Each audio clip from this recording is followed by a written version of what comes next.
reread this book about persuasion, right? Because it's good to put the lessons back front of mind as at the start of the year. And a couple of like really important lessons I pulled out of the book that are helpful for us is that the main thing is to set a goal weekly and write it down. And like I know that we all of us talk about our goals, but like the goal for me each day is to write down what I'm going to do for the day and to tick it off one by one before I start getting distracted. So my goal in itself is creating a system.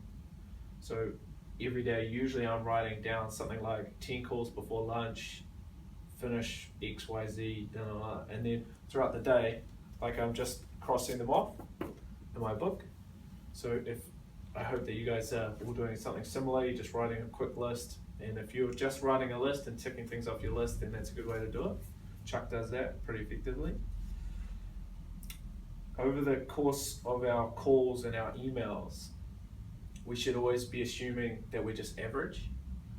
Like, even though Brandon is really good on the phone, you should be challenging yourself to say, hey, what if I was average or below average? What could I be doing a lot better? And what are the bad habits I've picked up and now that I'm passing on to Dylan? Yeah. And that you guys are going to be working together today to talk about the insurance stuff, like trying to learn from each other. How can you pass on? Not if Eugene was to become as good as you at creating insurance opportunities for Marnie, and you were only average, and he wasn't going to be as good, then he's going to be below average. So you got to keep trying. Like, can I add to that? Because something interesting I read last night, actually, Tim Ferriss. It was looking at, when you set your goals. Like you can set a goal, like a work goal that you could achieve in 10 years. So you're just trying to think about, like, let's say if I worked in this job for 10 years, what could I achieve? And then suddenly you change your mindset to go, okay, why can't I achieve this in 6 months? Like it's just shifting your mindset. Now you go, okay, I need to put a gun next to my head and achieve this in 6 months.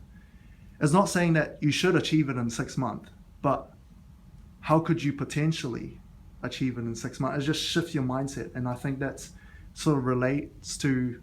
Well, that's when you start your day. You say, "Oh, I'm going to do this today," and then you say, "Why can I do all this before lunch?" And then you're effectively creating a double day.